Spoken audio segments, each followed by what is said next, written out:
Islamic short status کو subscribe کریں، like کریں، کمنٹ کریں اور شیئر کریں۔ بیل آئیکن کو دبانا مت بھولیں۔ اونٹ جس کی آوازیں یوحاوا نے سنی تھی وہ جرید بن مسیب کا تھا جو باہر کہیں بیٹھا تھا۔ جریر یوحاوا کو غار میں لے گیا۔ جریر دراز قد، گٹھے ہوئے جسم اور دلکش چہرے مہرے والا جوان تھا۔ اس نے غار میں لے جا کر یوحاوا کو پانی پلایا اور ایک تھیلی اس کے آگے رکھ دی جس میں کھجوریں تھیں۔ جرید نے کہا، خاموشی سے بیٹھی رہو، آندھی کا زور ٹوٹ رہا ہے، میں تمہیں گھر پہنچا دوں گا۔ ذرا خاموش رہ کر اس نے یوحاوا سے پوچھا، تم نے یہ کیوں کہا تھا کہ میں تمہیں ناراض نہیں کروں گی؟ یوحاوا نے کہا، تم مجھے گھر پہنچانے کا معاوضہ لوگے، میں اور کیا معاوضہ دے سکتی ہوں؟ جرید نے کہا، میں کوئی معاوضہ نہیں لوں گا، میں ان میں سے نہیں ہوں۔ اگر میں نے تمہیں کسی سے لڑ کر چھینا ہوتا تو تم میرا انعام ہوتی، مگر تم نے مجھ سے رحم مانگا ہے، رحم کرنے کا معاوضہ کون لیتا ہے؟ یوحاوا اس کے منہ کی طرف دیکھتی رہی۔ جرید بن مسیب لیٹ گیا۔ یوحاوا نے اس کے ساتھ کچھ باتیں کی۔ تھوڑی دیر کے بعد اسے یقین ہو گیا کہ جرید کی نیت میں خرابی نہیں، وہ تو اس کے ساتھ کھل کر بات بھی نہیں کرتا تھا۔ یوحاوا پریشان ہو گئی۔ اس نے پوچھا، جرید کیا میں خوبصورت نہیں ہوں؟ کیا تم مجھے پسند نہیں کرتے؟ جرید نے قہقہہ لگایا مگر بولا کچھ بھی نہیں۔ یوحاوا نے پوچھا، تم کیوں ہنسے ہو؟ میں تمہاری ہنسی سے ڈر گئی ہوں۔ جرید نے کہا، خدا کی قسم تم بہت خوبصورت ہو، تم میری پسند کی لڑکی ہو، لیکن جس طرح اور جس جگہ تم مجھے ملی ہو یہ مجھے پسند نہیں۔ میری مردانگی کو مت للکارو، تمہارا جسم مجھے بہت اچھا لگتا ہے، لیکن میرے دیوتا مجھ پر لعنت بھیجیں گے کہ میں نے مصیبت میں پھنسی ہوئی لڑکی کا ہاتھ پکڑا اور اس کے جسم کو اپنا انعام سمجھ لیا۔ جرید پھر خاموش ہو گیا۔ یوحاوا کے دل سے خوف نکلتا چلا گیا اور جرید اسے بڑا ہی خوبصورت نظر آنے لگا۔ یوحاوا نے کعب بن اسد کے گھر میں سب کو یہ کہانی سناتے ہوئے کہا، میں نے جرید کو مکہ میں کئی بار دیکھا تھا، لیکن میں نے کبھی اس کی طرف کوئی توجہ نہیں دی تھی۔ اپنے قبیلے میں اسے کوئی رتبہ یا اونچی حیثیت حاصل نہیں تھی، مگر اس روز غار میں اس کے پاس تنہا اور بے بس بیٹھ کر مجھے محسوس ہونے لگا کہ یہ تو اونچی حیثیت والے لوگوں سے بھی اونچا ہے۔ آندھی کا زور ٹوٹا تو سورج ڈوب رہا تھا۔ اس نے مجھے کہا، آؤ چلیں۔ میں اس کے پیچھے پیچھے غار سے نکلی۔ کچھ دور اس کا اونٹ ٹیلے کے ساتھ لگا بیٹھا تھا۔ وہ اونٹ پر بیٹھا اور مجھے اپنے پیچھے بٹھا لیا۔ اس کے اشارے پر اونٹ اٹھا اور چل پڑا۔ گرد و غبار صاف ہو گیا تھا۔ میں نے وہ جگہ دیکھی، وہ بڑی ہی ڈراؤنی جگہ تھی۔ میں نے اس جگہ کے متعلق کچھ پراسرار باتیں سنی تھی۔ آندھی میں تو میں دیکھ نہ سکی تھی کہ یہ کون سی جگہ ہے۔ آندھی کے بعد دیکھا تو میرے رونگٹے کھڑے ہو گئے۔ بعض ٹیلے انسانوں کی طرح تھے، ان کا رنگ بھی ڈراؤنا تھا۔ میں شتر سواری جانتی ہوں، اونٹ کو دوڑا سکتی ہوں، لیکن اس شام جرید کے پیچھے اونٹ پر بیٹھے ہوئے میں ڈرنے لگی کہ میں گر پڑوں گی۔ میں نے جرید کی کمر میں بازو ڈال کر اسے مضبوطی سے پکڑا۔ مجھ میں یہ احساس بیدار ہو گیا کہ میں بڑی ہی کمزور لڑکی ہوں اور جرید بن مسیب میرا محافظ ہے۔ آپ کو یہ تو معلوم ہے کہ میں اپنے مذہب کے لیے کیا کر رہی ہوں، لیکن آپ کو یہ معلوم نہیں ہوگا کہ اس راستے پر مجھے میرے باپ نے ڈالا ہے۔ یوحاوا نے انہیں بتایا کہ جب اہل قریش بدر میں مسلمانوں کے ہاتھوں شکست کھا کر آئے تو ان کی عورتوں نے بازو لہرا لہرا کر بین کیے تھے۔ یوحاوا کا باپ کٹر یہودی تھا۔ قریش کی شکست پر اس کے آنسو نکل آئے تھے۔ اس نے کہا تھا کہ قریش کے 1000 جنگجو اگر محمد صلی اللہ علیہ وسلم کے 313 آدمیوں سے شکست کھائے ہیں تو اس سے یہی ظاہر ہوتا ہے کہ محمد صلی اللہ علیہ وسلم کوئی جادو لے کر آئے ہیں۔ اس نے کہا تھا کہ محمد صلی اللہ علیہ وسلم کے پیروکار اسی قبیلہ قریش کے آدمی ہیں، وہ آسمان سے نہیں اترے، پھر وہ جیت کس طرح گئے؟ اس وقت یوحاوا کم سن تھی۔ اگلے روز اس کے باپ نے گھر والوں کو اپنا خواب سنایا جو اس نے گزشتہ رات دیکھا تھا۔ اس نے دیکھا کہ اس کے ہاتھ میں تلوار ہے جو خون سے لال ہے اور اس کے سامنے ایک آدمی زمین پر پڑا تڑپ رہا ہے، اس کے کپڑے خون سے لال ہیں۔ یوحاوا کو معلوم نہیں کہ وہ کون ہے جسے اس نے قتل کر دیا۔ اسے ایک آواز سنائی دیتی ہے، یہ کام تمہیں کرنا ہے۔ تڑپتا ہوا زخمی مر جاتا ہے اور لاش اپنے آپ زمین میں غائب ہو جاتی ہے۔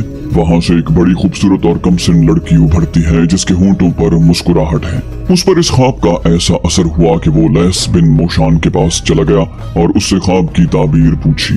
لیس بن موشان نے اسے بتایا کہ وہ اپنی کم سن بیٹی یوحاوا کو اسلام کی جڑیں کاٹنے کے لیے وقف کر دے۔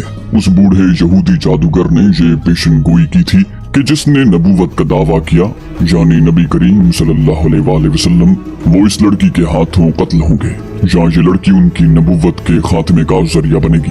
اس نے یوحاوا کے باپ سے یہ بھی کہا تھا کہ وہ یوحاوا کو اس کے پاس لے آئے۔ یوحاوا کو لیس بن موشان کے حوالے کر دیا گیا۔ लैस बिन मोशान ने युहावा की बात काट कर कहा, मैंने इस लड़की की तरबियत की है। खुदाए यहूदा ने इसे जो हुस्न और जो जिस्म दिया है, ये एक दिलकश तलवार है या इसे बड़ा मीठा जहर समझ ले। उसने कुरैश को मुसलमानों से टकराने में जो काम किया है वो तुम में से कोई नहीं कर सकता। छोटे छोटे कबीलों के सरदारों को उस लड़की ने कुरैश का इत्तेहादी और मोहम्मद अलैहिस्सलाम का दुश्मन बनाया है। अब इसने मोहम्मद सल्लल्लाहु अलैहि वसल्लम के कत्ल का जो इंतजाम मुझसे करवाया है वो इसी से सुनो। युहावा ने सुनाया कि लैस बिन मोशान ने उसमें ऐसी जुर्रत और ऐसी अक्ल पैदा कर दी कि वो मर्दों पर अपने हुस्न का जादू चलाने की माहिर हो गई। हसीन लड़की होते हुए उसमें मर्दों जैसी जुर्रत आ गई थी, लेकिन उसका उस्ताद उसे ये न बता सका कि जिसने अकीदे को रोकने का और जिस शख्सियत के कत्ल का उन्होंने इरादा कर रखा है वो अकीदा खुदा ने उतारा है, और उस शख्सियत को खुदा ने उस अकीदे के फरोख के लिए रिसालत अता की है। युहावा की तरबियत ऐसी ही हुई कि वो अपने मजहब को दुनिया का वाहिद सच्चा मजहब समझती रही और ये न समझ सकी कि हक परस्तों पर अल्लाह का हाथ होता है। खुदा ने उसे आंधी में तन्हा फेंक दिया, लेकिन वो खुदा का ये इशारा समझ न सकी। कहाँ वो जुर्रत के मुकाबले में अपने आप को मर्दों के बराबर समझती थी, कहाँ वो एक कमजोर और बेबस लड़की बन गई। वो मर्द के जिस्म से ना आशना नहीं थी। जरीद बिन मुसय्यब का जिस्म भी एक मर्द का ही जिस्म था, लेकिन उस जिस्म को वो मुकद्दस और पाक समझने लगी और जरीद उसे फरिश्ता लगने लगा। वजह ये थी कि वो उसके हसीन चेहरे, रेशम जैसे बालों और दिलकश जिस्म से जरा भी मुतासिर न हुआ। युहावा पर जरीद के इस रवैये का ये असर हुआ कि वो जरीद के जिस्म में कशिश महसूस करने लगी। मक्का दूर नहीं था। शाम के बाद जब रात गहरी हो चुकी थी, जरीद ने युहावा को उसके घर पहुंचा दिया। युहावा के कलानुमा मकान का दरवाजा खुला तो उसका बाप परेशान नजर आया। उसे तवक्को नहीं थी कि उसकी बेटी जिंदा वापस आ जाएगी। उन्होंने जरीद को रोक लिया और शराब से उसकी तवाज़ो की। जरीद जब चला गया तो युहावा ने अपनी जात में खला महसूस किया। दूसरे ही रोज उसने जरीद को पैगाम भेजा कि उसे मिले। जरीद आ गया। ये एक जज्बाती मुलाकात थी।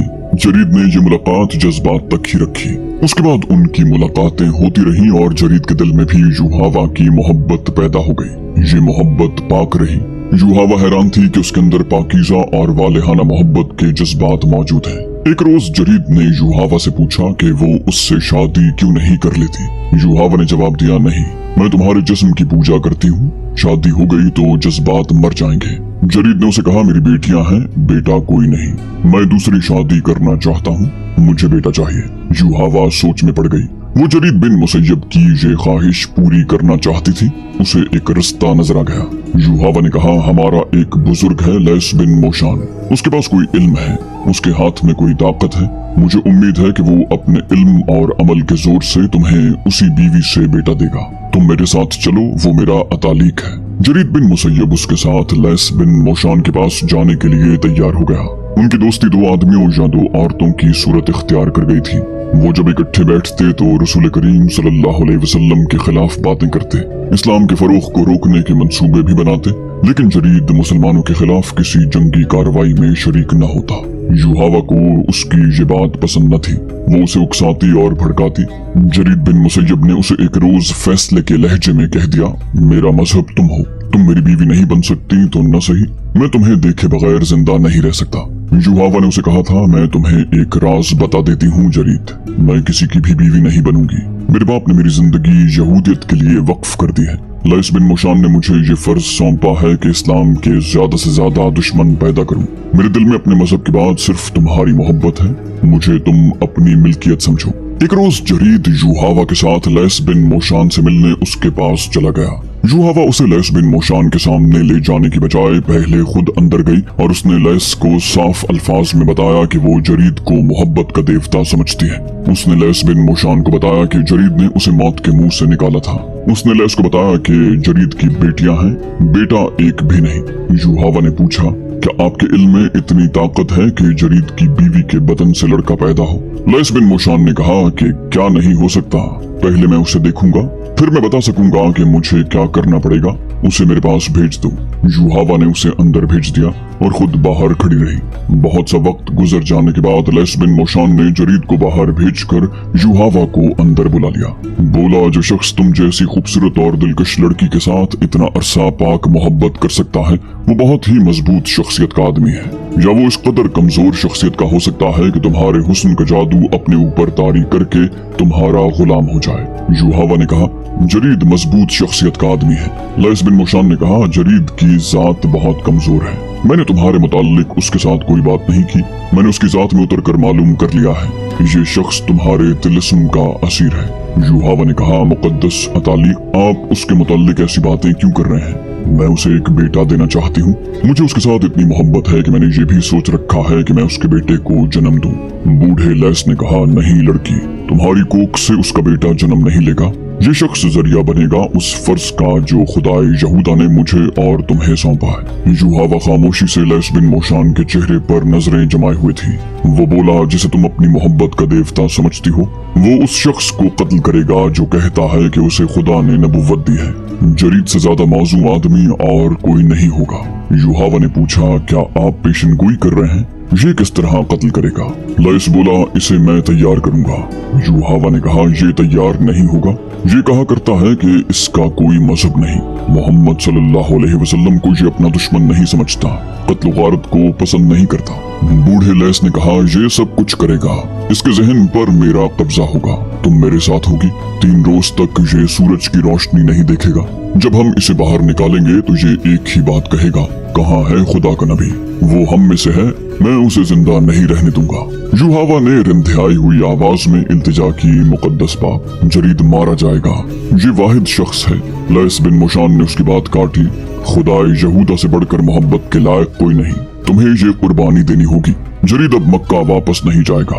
फिर युहावा भी मक्का वापस न गई। जरीद बिन मुसय्यब भी न गया। बूढ़े लैस ने दोनों को 3 दिन और 3 रातें एक कमरे में बंद रखा।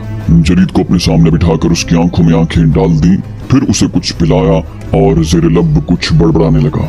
उसने युहावा को नीम बरहना करके उसके साथ बिठा दिया। लैस युहावा को जो कहता रहा वो करती रही। लैस ने कहा, ये जरूरी नहीं है कि मैं तुम सबको ये भी बताऊं कि मैंने जरीद के जहन और उसकी सोचों को किस तरह अपने कब्जे में लिया है। मैं उसे साथ लाया हूँ, तुम उसे खुद देख लो। लैस बिन मोशान ने युहावा को इशारा किया। युहावा बाहर चली गई और जरीद बिन मुसय्यब को अपने साथ ले आई। जरीद ने अंदर आकर सबको बारी बारी देखा। जरीद ने कहा, वो यहाँ नहीं है, मैं उसे पहचानता हूँ, वो हम में से है, वो यहाँ नहीं। बूढ़े लैस ने कहा, जरा सब्र करो जरीद, हम तुम्हें उस तक पहुँचाएंगे। कल जरीद, बैठ जाओ। जरीद युहावा के साथ लगकर बैठ गया और बाजू उसकी कमर में डालकर उसे अपने और करीब कर लिया। अगली सुबह जब मदीना में लोग फतह की खुशियां मना रहे थे तो काब बिन असद के घर रसूल अकरम सल्लल्लाहु अलैहि वसल्लम और इस्लाम के खिलाफ बड़ी ही खतरनाक साजिश तैयार हो चुकी थी।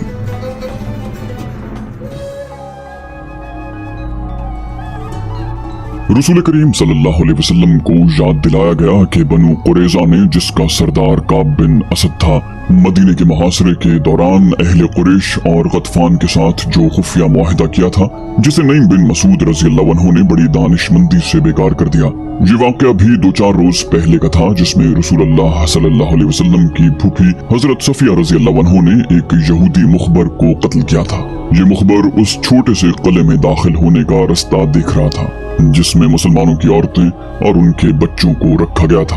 उस यहूदी ने एक औरत को अपने मुकाबले में देखकर बड़े रोब और घमंड से कहा था कि वो यहूदी है और मुखबरी के लिए आया है। हजरत सफिया रज़ियल्लाहु अन्हा ने उसकी तलवार का मुकाबला डंडे से किया और उसे हलाक कर दिया। किसी सहाबी ने ललकार कर कहा, खुदा की कसम, इन यहूदियों पर एतबार करना और इनकी बदअहदी पर इन्हें बख्श देना ऐसा ही है जैसे अपना खंजर अपने ही दिल में उतार लिया जाए। अब्दुल्लाह बिन मोहम्मद बिन अस्मा और नाफे हजरत इब्ने उमर रज़ियल्लाहु अन्हु के हवाले से रिवायत करते हैं कि मार्का खंदक के खात्मे पर रसूल अकरम सल्लल्लाहु अलैहि वसल्लम ने फरमाया, तुम में हर कोई नमाज असर बनु कुरैज़ा के पास पहुँच कर पढ़े।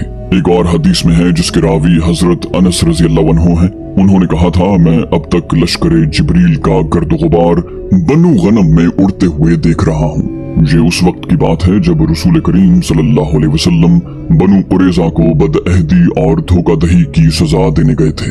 तमाम मौरखीन ने लिखा है कि रसूल करीम सल्लल्लाहु अलैहि वसल्लम के हुक्म से मुसलमानों ने चढ़ाई कर दी और बनु कुरैज़ा की कलाबंद बस्ती को मुहासरे में ले लिया। अहादीस के मुताबिक साद बिन माज को बनु कुरैज़ा के सरदारों के पास इस पैगाम के साथ भेजा गया कि वो अपनी बदअहदी की सजा खुद तजवीज़ करें। साद बिन माज रज़ी अल्लाह अन्हु जख्मी थे। खंदक की लड़ाई में उन्हें कबीला कुरैश के एक आदमी हबान बिन अरफा की बर्छी लगी थी। लैस बिन मुशान, युहावा और यहूदियों के 3-4 सरकर्दा आदमी अभी तक काब बिन असद के पास बैठे हुए थे। जरीद बिन मुसय्यब भी वही था। उन्होंने अपनी साजिश का वक्त रात का मुकर्रर किया, लेकिन एक यहूदी दौड़ता हुआ अंदर आया। उसने घबराहट से कांपती हुई आवाज में कहा, मुसलमान आ रहे हैं। साफ नजर आता है कि वो दोस्त बनकर नहीं आ रहे। गर्द बता रही है कि वो चढ़ाई करके आ रहे हैं। गर्द दाएं बाएं फैल रही है, देखो, उठो और देखो। काब बिन असद दौड़ता हुआ बाहर निकला और किले के बुर्ज में चला गया। वहां से दौड़ता उतरा और लैस बिन मोशान के पास पहुंचा। काब बिन असद ने कांपती हुई आवाज में कहा, मुकद्दस मोशान, क्या आपका जादू उन बर्छियों और तलवारों को तोड़ सकता है जो हमें कत्ल करने आ रही हैं? बूढ़े लैस बिन मोशान ने कहा, रोक सकता है। अगर मोहम्मद सल्लल्लाहु अलैहि वसल्लम का जादू ज्यादा तेज हुआ तो मैं मजबूर हूँगा। तुम ऊपर जाकर क्या देख आए हो? काब बिन असद ने कहा, खुदाए यहूदा की कसम, ये मुखबरी नईम बिन मसूद ने की है। मुझे मालूम नहीं था कि वो मुसलमान हो चुका है। मुसलमान महासरे की तरतीब में आ रहे हैं, हम निकल नहीं सकेंगे। लैस बिन मोशान ने कहा, इन दोनों को निकाल दो। युहावा, जरीद को साथ लेकर पिछले दरवाजे से निकल जाओ, मैं तुम्हारे पीछे पीछे आ रहा हूँ। काब बिन असद ने कहा, आप ऊपर क्यों नहीं जाते लैस बिन मोशान? आपका वो इल्म और वो जादू कहाँ गया जो आप? बूढ़े लैस ने कहा, तुम इस राज को नहीं समझ सकते। मूसा ने फिरौन को एक दिन में खत्म नहीं कर दिया था। ये असा जो तुम मेरे हाथ में देख रहे हो वही है जो मूसा ने दरिया में मारा था तो पानी ने उन्हें रास्ता दे दिया था। ये असा का करिश्मा था कि फिरौन का लश्कर और वो खुद दरिया में डूबकर फना हो गया था। जिस तरह मूसा अपने कबीले को मिस्र से निकाल लाए थे, उसी तरह मैं तुम्हें यहाँ से निकाल लूंगा। युहावा और जरीद बिन मुसय्यब पिछले दरवाजे से निकल गए और लैस बिन मोशान भी निकल पड़ा। मुसलमान जब बनु कुरैज़ा की बस्ती के करीब आए तो औरतों और बच्चों में हड़बोंग बपा हो गई और भगदड़ मच गई। औरतें और बच्चे अपने घरों को भागे जा रहे थे। कोई आदमी मुकाबले के लिए बाहर न आया। जो मुसलमान टेकरियों की तरफ से महासरे के लिए आगे बढ़ रहे थे, उन्हें 2 आदमी और एक औरत नजर आई। तीनों भागे जा रहे थे। आदमी जो बूढ़ा था और औरत अपने साथी को घसीट रही थी, वो पीछे को मुड़ मुड़ कर देखता और आगे नहीं चलता था। वो लैस बिन मोशान, जरीद और युहावा थे। लैस ने जरीद के जहन पर कब्जा करके उसे रसूल करीम सल्लल्लाहु अलैहि वसल्लम के कत्ल पर आमादा कर लिया था, लेकिन अब जरीद उसके लिए मुसीबत बन गया था। वो उस अमल के ज़ेरे असर था जिसे आज हिप्नोटिज्म कहते हैं। युहावा अपनी मोहब्बत की खातिर उसे अपने साथ ले जा रही थी। उसे यही एक खतरा नजर आ रहा था कि जरीद मुसलमानों के हाथों मारा जाएगा, और लैस जरीद को इसलिए अपने साथ ले जाने की कोशिश में था कि उसे किसी और मौके पर रसूलुल्लाह सल्लल्लाहु अलैहि वसल्लम के कत्ल के लिए इस्तेमाल करे। लेकिन जरीद लैस के अमल तनवीम के ज़ेरे असर बार बार कहता, कहाँ है वो जो अपने आप को खुदा का नबी कहता है? वो हम में से है, वो मेरे हाथों कत्ल होगा। मुझे छोड़ दो, मुझे मदीना जाने दो। एक मुसलमान ने टेकरी पर खड़े होकर उन्हें ललकारा और रुकने को कहा। लैस और युहावा ने पीछे देखा और वो जरीद को अकेला छोड़कर भाग गए। जरीद ने तलवार निकाल ली। कहाँ है मोहम्मद? जरीद ने तलवार लहराकर टेकरी की तरफ आते हुए कहा, वो हम में से है, मैं उसे पहचानता हूँ। मैं उसे कत्ल करूंगा जिसने नबुव्वत का दावा किया है। युहावा मेरी है। वो ललकारता आ रहा था, युहावा हुब्बुल और उज़ा से ज्यादा मुकद्दस है। सामने लाओ अपने नबी को। कौन मुसलमान अपने अल्लाह के रसूल सल्लल्लाहु अलैहि वसल्लम की इतनी तौहीन बर्दाश्त करता? जिस मुसलमान ने उन तीनों को ललकारा था, उसने कमान में तीर डाला और दूसरे लम्हे ये तीर जरीद बिन मुसय्यब की दाईं आंख में उतरकर खोपड़ी के दूर अंदर पहुंच चुका था। जरीद के एक हाथ में तलवार थी, उसका दूसरा हाथ दाईं आंख पर चला गया और उसने तीर को पकड़ लिया। वो रुक गया, उसका जिस्म डोला, फिर उसके घुटने जमीन से जा लगे। उसका वो हाथ जिसमें तलवार थी इस तरह जमीन से लगा कि तलवार की नोक ऊपर को थी। जरीद बड़ी जोर से आगे को गिरा। तलवार की नोक उसकी शहरग में उतर गई। वो जरा सा तड़पा और हमेशा के लिए बेहिस हरकत हो गया। इस्लामिक शोर स्टेटस को सब्सक्राइब करें, लाइक करें, कमेंट करें और शेयर करें। बेल आइकन को दबाना मत भूलें।